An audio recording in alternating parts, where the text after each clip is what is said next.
الدنيا والله عنده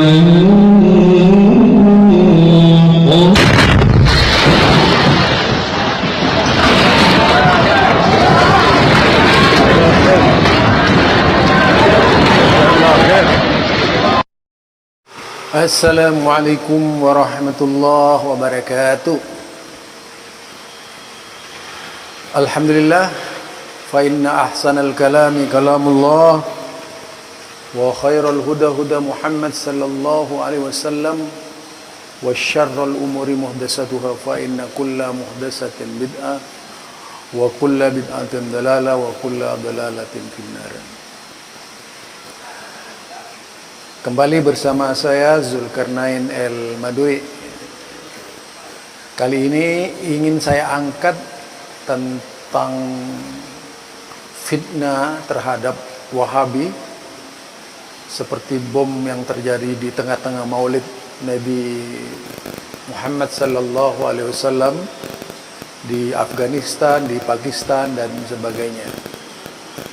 Oleh kelompok-kelompok yang tidak senang dengan Wahabi, pasti itu dikait-kaitkan dengan Wahabi.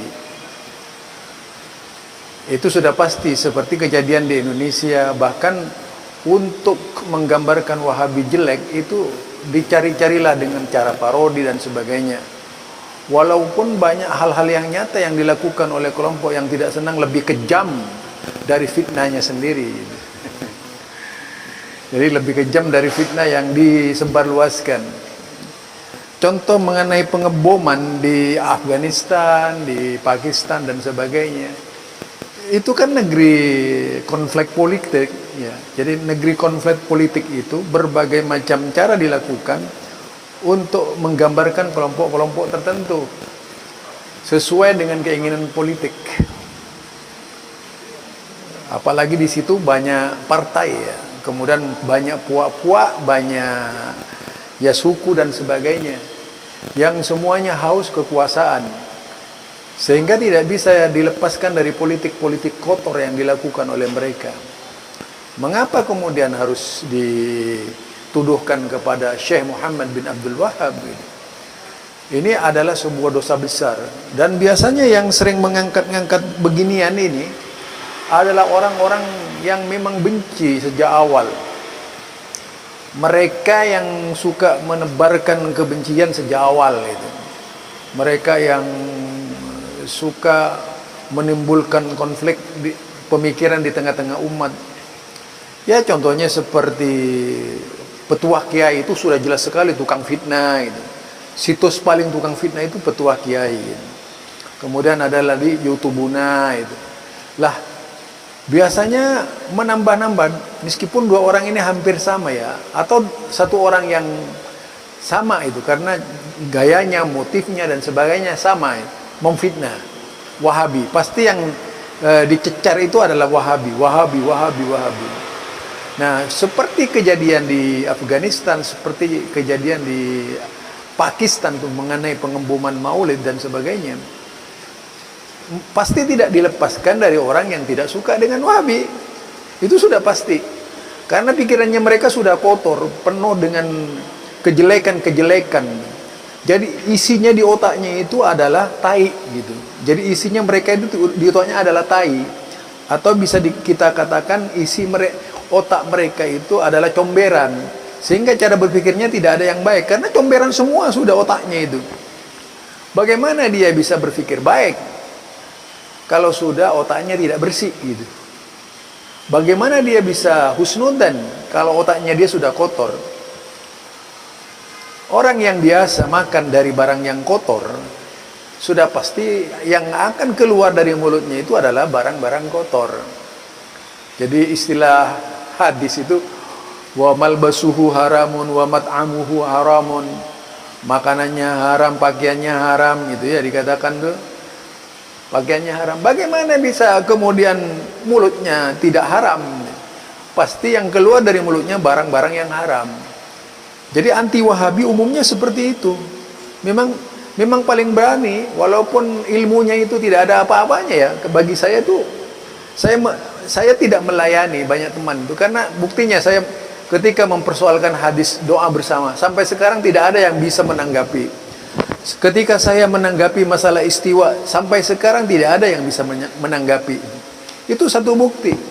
Yang mereka itu kecil-kecil, nggak ada ilmunya bagi saya. Kalau cuma mau main huak-huak begitu itu paling gampang. Oh, saya juga dari pesantren NU kok. Jadi saya tahu gaya-gaya mereka kayak apa gitu. Ini kalau di Indonesia. Jadi jika di luar negeri itu adalah konflik politik. Konflik politik itu tidak bisa dilepaskan dari kepentingan kelompok-kelompok tertentu. Sehingga peristiwa bom-bom di tengah-tengah Maulid sebagaimana yang dituduhkan oleh Dr. Rozi misalnya, itu adalah peristiwa hoak yang tidak bisa serta-merta diterima cara berpikirnya Dr. Rozi itu. Ya, artinya setiap perkataan orang itu perlu tabayun. Ya, inja'akum fasikun binaba'in fatabayyanu. Nah itu, jika orang-orang fasik membawa berita kepada kalian itu, fatabayyanu, dicek kebenarannya. Apakah memang seperti itu atau memang bodoh gitu. Jadi apakah memang seperti itu atau memang bodoh orang itu? Atau memang fasik dia itu? Jadi yang namanya orang fasik itu bisa terjadi kepada ulama, bisa terjadi kepada ustadz, yang bisa terjadi kepada siapa saja lah. Bukan hanya orang-orang awam. Yang paling sering fasik itu adalah para ulama, paling fasik. Ya, ini yang kata Rasulullah sallallahu alaihi wasallam. Jadi bahayanya orang ulama fasik itu melebihi orang awam yang fasik. Bahayanya seorang ustadz yang fasik itu melebihi adalah ustadz orang awam yang fasik. Dosanya itu. Karena dengan keustatannya, karena dengan keulamaannya, dengan kefasikannya, dia akan mempengaruhi banyak orang untuk mendukung kefasikannya. Ini tentunya yang tidak kita kehendaki dari kefasikan-kefasikan yang terus-menerus mengatasnamakan Islam, menjelek-jelekkan suatu kelompok yang tidak disukainya. Yang jelas kalau berbicara orang berilmu di negara Indonesia itu, ya perlu dilihat dari sisi keilmuannya seperti apa. Kalau keilmuannya itu hanya basa-basi saja, ya tentu itu penuh dengan persoalannya. Yang jelas Al-Quran mengajarkan in ja'akum fasikun binaba'in fatabayyanu. Jadi itu perintah Allah agar kita hati-hati dengan orang-orang fasik yang membawa berita, agar tidak mudah terpengaruh.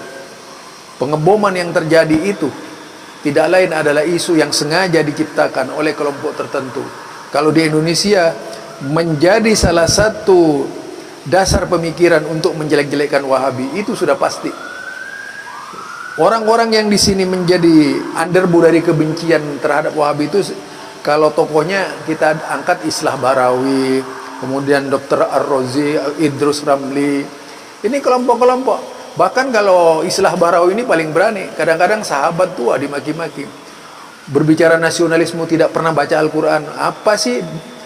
Apa yang dibawa oleh Rasulullah kok bilang kenegaraan? Kok nasionalisme? Suruh baca Al-Quran, berarti tidak pernah membaca Al-Quran orang itu. Apa tugas-tugas Rasulullah Sallallahu Alaihi Wasallam di dunia ini? Kalau baca hadis itu bukan hanya satu dua, baca itu Islah Barawi. Seperti misalnya kitab Imam Bukhari, kitab Imam Muslim, bukan hanya sejarah. Sejarah itu banyak yang palsu lagi itu. Hadis-hadis yang palsu untuk menjelek-jelekkan Islam. Siapapun dari manapun sejarah itu, dari Imam Tabari, dari siapa saja itu perlu dicek kebenarannya berdasarkan ilmu sanad, berdasarkan ilmu rawi.